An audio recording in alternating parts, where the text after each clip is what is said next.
नमस्कार साथियों। पिछली वीडियो में हम लोगों ने इतिहास के कुछ महत्वपूर्ण प्रश्न का चैप्टर 9 के बारे में पढ़े थे और आज भी हम लोग इस वीडियो के माध्यम से इतिहास के महत्वपूर्ण प्रश्न जो चैप्टर 10 के बारे में जानेंगे, जो सटीक एवं सफलतापूर्ण प्रश्न है। इसमें दिए गए सभी प्रश्न जो है पीजीटी, जेईई, टीजीटी, शिक्षक भर्ती प्रतियोगिता परीक्षा तथा अन्य सभी भर्ती प्रतियोगिता परीक्षा के लिए बहुत ही महत्वपूर्ण है। तो आप सभी का एसराज एजुकेशन पॉइंट में स्वागत है। अगर आप अभी भी चैनल में नए हैं तो चैनल को सब्सक्राइब करें और अगर आप पहली बार वीडियो को देख रहे हैं तो वीडियो के नीचे दिए गए बेल आइकन पर आप इसे क्लिक करें। इस वीडियो के माध्यम से वैसे प्रश्न को समाहित किया गया है जिससे प्रतियोगिता परीक्षा में आने की प्रबल संभावना रहती है, तो आप इसे एक बार ज़रूर देखें। इतिहास विषय में जितने भी चैप्टर वाइज वीडियो बन रहे हैं, इसमें एक भी ऐसे प्रश्न नहीं छूटे हैं जो इतिहास विषय में कन्फ्यूजन हो। इतिहास के सारे मोस्ट इम्पोर्टेंट जो प्रश्न हैं वह चैप्टर वाइज वीडियो में कवर किया हुआ है। अगर आप सब्जेक्टिव तैयारी कर रहे हैं, प्रतियोगिता परीक्षा की तैयारी कर रहे हैं, जनरल कंपटीशन की तैयारी कर रहे हैं, तो मेरा चैप्टर वाइज का वीडियो आप अवश्य पढ़ें, क्योंकि चैप्टर वाइज का वीडियो में जो ऑनलाइनर यानी सब्जेक्टिव जो ऑब्जेक्टिव जो कोच प्रश्न हैं वो बहुत ही महत्वपूर्ण है। क्योंकि मेरे चैप्टर वाइज के जो वीडियो बना हुआ है उसमें प्राचीन भारत से लेकर के आधुनिक भारत और वर्ल्ड हिस्ट्री का भी प्रश्न मौजूद रहेंगे, इसीलिए इसे चैप्टर वाइज वीडियो बनाया जा रहा है ताकि प्राचीन भारत, मध्यकालीन भारत, आधुनिक भारत और इसमें बहुत ऐसे प्रश्न हैं जो वर्ल्ड हिस्ट्री, विश्व इतिहास से भी रहेंगे। तो अगर आप जनरल कंपटीशन की तैयारी या इतिहास विषय प्रतियोगिता परीक्षा की तैयारी कर रहे हैं तो आप चैप्टर वाइज वीडियो अवश्य देखें। तो आइए हम लोग चलते हैं प्रश्न की ओर। तो इतिहास विषय के जो महत्वपूर्ण प्रश्न है उसको हम लोग देखेंगे। अब विशेष करके इस वीडियो में जो पीजीटी के जो छात्र रहेंगे उनके लिए बहुत ही कारगर साबित होगी, क्योंकि ये चैप्टर वाइज जो है इतिहास विषय के लिए महत्वपूर्ण है। व्यक्तिगत सत्याग्रह कब शुरू हुआ था? तो व्यक्तिगत सत्याग्रह जो है 1940 में शुरू हुआ था। व्यक्तिगत सत्याग्रह के प्रथम और द्वितीय सत्याग्रही कौन थे?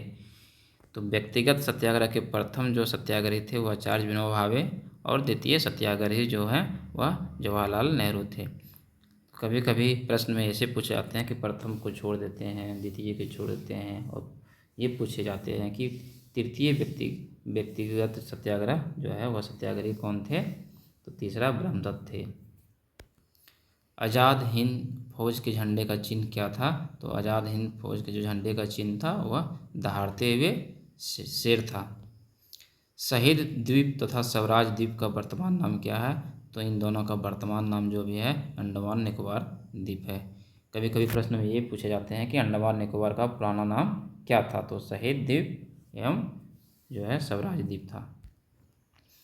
कांग्रेस का प्रथम अधिवेशन कब हुआ था? कांग्रेस का प्रथम अधिवेशन 1885 ईस्वी में मुंबई अर्थात उस समय बम्बई में हुआ था, और इसके प्रथम अध्यक्ष जो थे वह WC बनर्जी, जिसका पूरा नाम जो है व्योमेश चंद्र बनर्जी थे।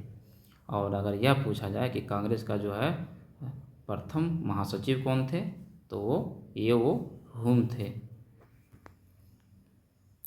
इस विषय में एक और प्रश्न है, अगर कांग्रेस का बैठक पूछा जाए कि प्रथम अधिवेशन का बैठक कहाँ हुआ था, तो गोकुल तेजपाल दास संस्कृत विद्यालय में हुआ था।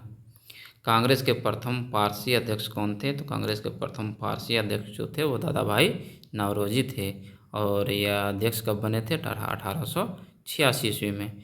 और कांग्रेस का जो है द्वितीय यानी कि जो प्रथम पारसी अध्यक्ष बने थे तो ये कौन से अधिवेशन में थे? तो ये दूसरा अधिवेशन में थे। और दूसरा अधिवेशन कहाँ हुआ था? तो यह दूसरा अधिवेशन जो है कोलकाता में हुआ था। कांग्रेस के प्रथम मुस्लिम अध्यक्ष कौन थे? तो कांग्रेस के प्रथम मुस्लिम अध्यक्ष जो थे वो बदरुद्दीन तैयबजी थे, और यह कब बना था? तो 1887 ईस्वी में। यानी कांग्रेस का जो तृतीय अधिवेशन हुआ था उसी में जो है प्रथम मुस्लिम अध्यक्ष बने थे बदरुद्दीन तैयबजी। अब अगर यह पूछा जाए कि कांग्रेस का जो है तृतीय अधिवेशन कहाँ हुआ था, तो यह मद्रास में हुआ था, जिसकी अध्यक्षता बदरुद्दीन तैयबजी ने किया था 1887 ईस्वी में। कांग्रेस के प्रथम अंग्रेज अध्यक्ष कौन थे? तो कांग्रेस के प्रथम अंग्रेज अध्यक्ष जो थे वह जॉर्ज यूले थे, और यह कब बना था? 1888 ईस्वी में। और यह कांग्रेस का कौन सा अधिवेशन था? तो कांग्रेस का चौथा अधिवेशन था, जिसमें प्रथम अंग्रेज अध्यक्ष बने थे। और अगर यह इसमें पूछा जाए कि कांग्रेस का जो है चौथा अधिवेशन कहाँ हुआ था, तो यह इलाहाबाद में हुआ था। पंडित जवाहरलाल नेहरू कांग्रेस के अध्यक्ष कितने बार रहे हैं? तो पंडित जवाहरलाल नेहरू कांग्रेस के अध्यक्ष 3 बार रहे हैं। कौन कौन सा अधिवेशन में रहे हैं? तो लाहौर अधिवेशन 1929 में, लखनऊ अधिवेशन 1936 में और फिरोजपुर अधिवेशन 1937 में। ये तीनों अधिवेशन में के जो है अध्यक्ष जवाहरलाल नेहरू रहे हैं। मोतीलाल नेहरू कांग्रेस के अध्यक्ष कितने बार रहे हैं? तो मोतीलाल नेहरू जो थे वो जवाहरलाल नेहरू के पिता थे और मोतीलाल नेहरू कांग्रेस के अध्यक्ष 2 बार रहे हैं। कौन कौन सा अधिवेशन में? तो 1919 अमृतसर अधिवेशन और 1928 कोलकाता जो है अधिवेशन में मोतीलाल नेहरू अध्यक्ष रहे हैं।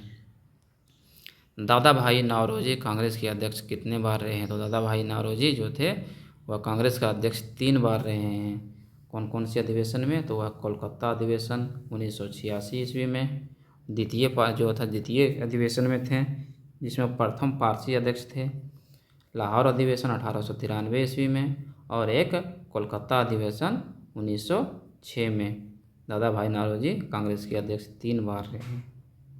और यहाँ एक विशेष बात है, कोलकाता अधिवेशन 1906 जो है वह दादा भाई नौरोजी के लिए एक महत्वपूर्ण शब्द है, क्योंकि इसमें इन्होंने सबसे पहली बार स्वराज शब्द का प्रयोग किया था। कब? 1906 में। युगांतर पार्टी के संस्थापक कौन थे? युगांतर पार्टी के संस्थापक जतीन्द्र नाथ मुखर्जी थे।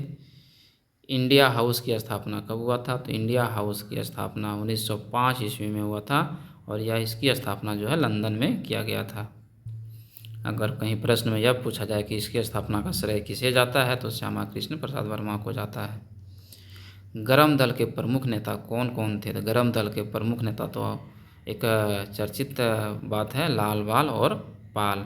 लाल बाल और पाल, लाल से लाल बहादुर जो है लाला लाजपत राय है और बाल से बाल गंगाधर तिलक और पाल से बिपिन चंद्र पाल। ये तीनों जो हैं ये गरम दल के नेता थे और एक अरविंदो घोष। ये 4 लोग जो है गरम दल के प्रमुख नेता माने जाते थे।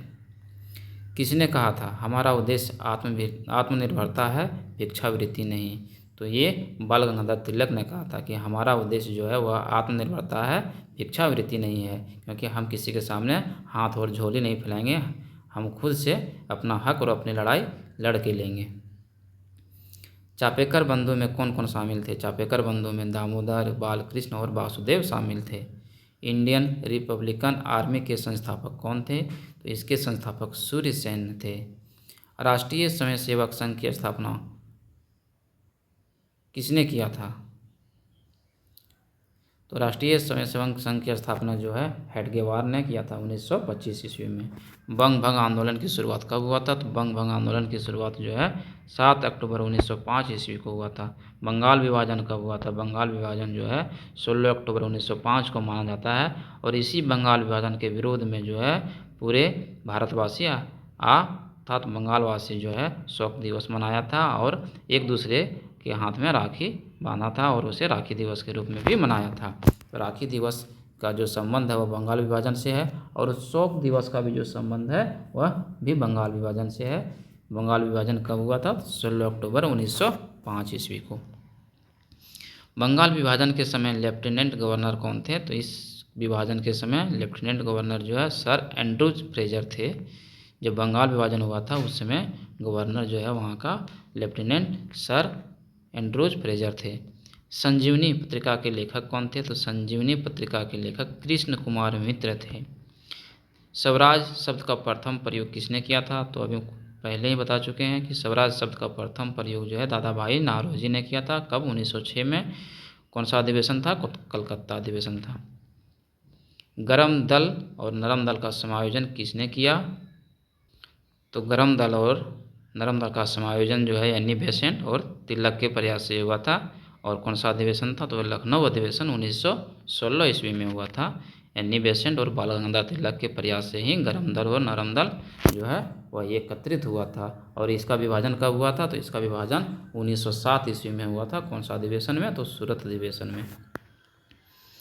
कांग्रेस और मुस्लिम लीग का समायोजन किसने किया था? तो इन जो है कांग्रेस और मुस्लिम लीग का समायोजन अली जिन्ना, मोहम्मद अली जिन्ना एवं तिलक के प्रयास से हुआ था। और ये भी जो है समायोजन जो इसका है लखनऊ अधिवेशन 1916 में ही हुआ था।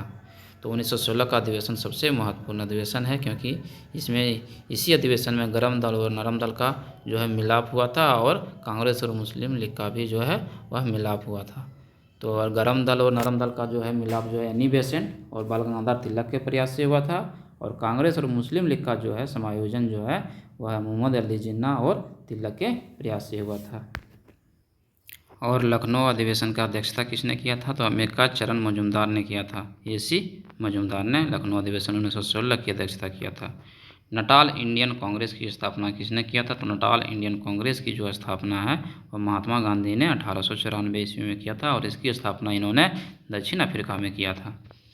टोलोस्टाय फर्म की स्थापना किसने किया था? तो टोलोस्टाय फर्म की स्थापना जो है महात्मा गांधी ने 1894 ईस्वी में ही दक्षिण अफ्रीका में किया था, क्योंकि वह टोलोस्टाय से अधिक प्रभावित थे।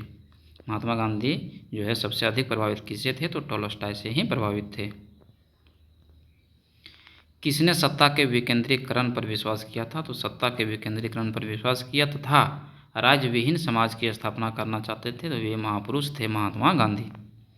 महात्मा गांधी किस व्यक्ति से अधिक प्रभावित हुआ था? तो वह थे टोल्स्टॉय। महात्मा गांधी जो है दक्षिण अफ्रीका जाने के बाद वहाँ सबसे अधिक प्रभावित हुआ, तो वह थे टोल्स्टॉय से।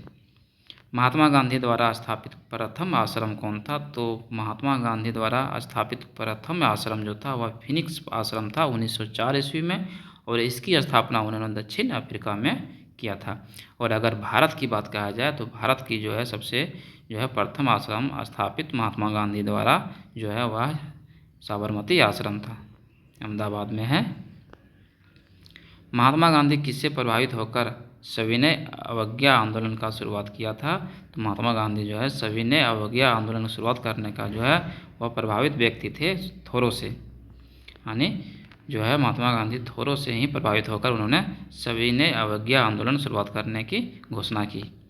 कांग्रेस का कौन सा अधिवेशन की अध्यक्षता भारतीय महिला द्वारा की गई है? कांग्रेस का जो है कौन सा अधिवेशन ऐसा है जिसमें भारतीय महिला द्वारा अध्यक्षता की गई है? तो वह है कानपुर अधिवेशन 1925। और वह महिला कौन थी? तो वह सरोजिनी नायडू थी। और अगर बोला जाए कि कांग्रेस अधिवेशन का प्रथम महिला अध्यक्ष कौन थी? तो वह थी एनी बेसेंट। और ये अध्यक्षता इसने कब किया था? तो 1917 ईस्वी में। और अगर भारतीय महिला के बारे में पूछा जाए कि कांग्रेस का अधिवेशन की अध्यक्षता जो की थी वह भारतीय महिला कौन थी? तो वह सरोजिनी नायडू थी, और कानपुर अधिवेशन 1925 में इन्होंने अध्यक्षता किया था। गांधी जी ने कांग्रेस के सदस्य से कब इस्तीफा दिए थे? तो गांधी जी जो है कांग्रेस के सदस्य के रूप में जो शुरू से चलते आ रहा था उन्होंने 1934 में कांग्रेस से इस्तीफा दे दिया। और कभी कभी प्रश्न में यह भी पूछा जाता है कि बताइए भारतीय स्वतंत्रता के समय गांधी जो है कांग्रेस के सदस्य थे या नहीं थे? तो हम आपको यह बताना चाहेंगे कि भारतीय स्वाधीनता के समय गांधी कांग्रेस के सदस्य नहीं थे। जब भारत आज़ादी के समय था, जब भारत में आज़ादी हो रहा था 1947 में, तो उसमें जो है महात्मा गांधी कांग्रेस के सदस्य नहीं थे।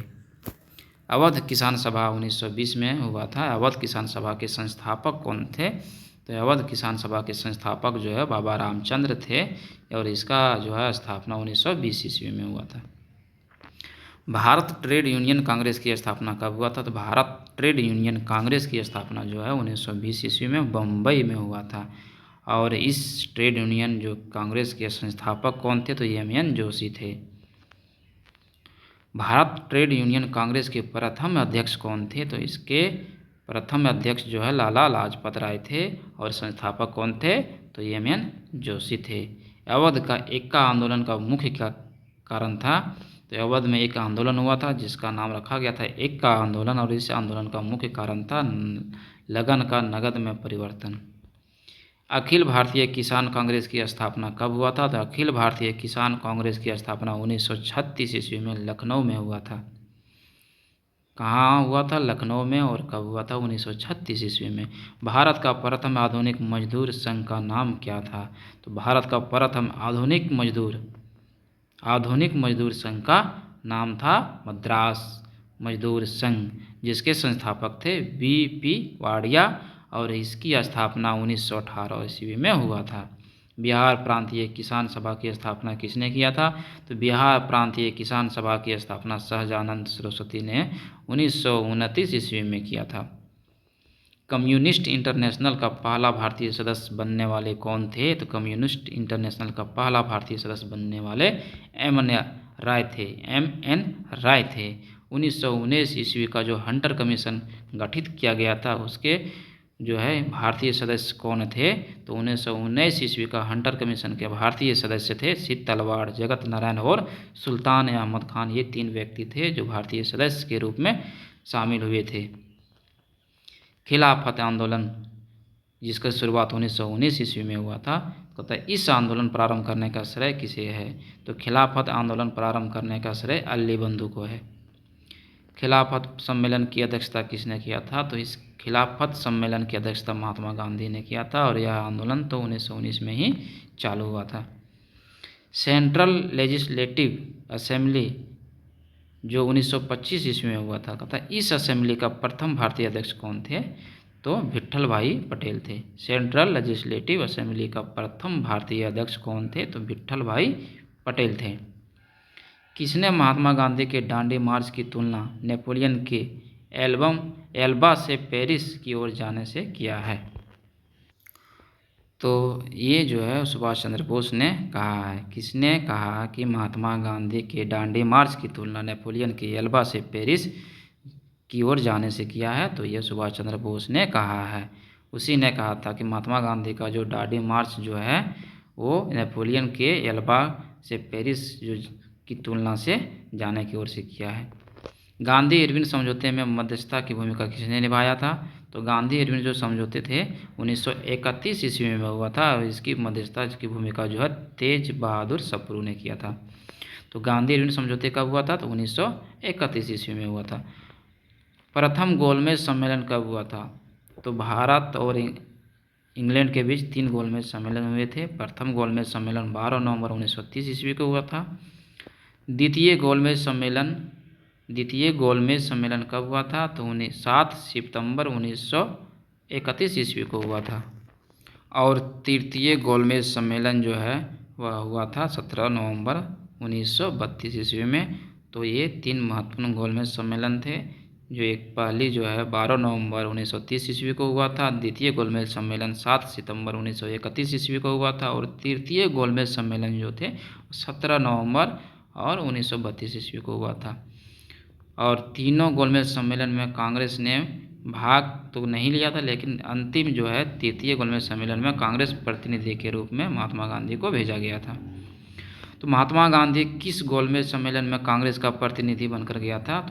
तो महात्मा गांधी जो है वह तृतीय गोलमेज सम्मेलन में कांग्रेस का प्रतिनिधि बनकर जो है वह लंदन यानी कि इंग्लैंड गए थे।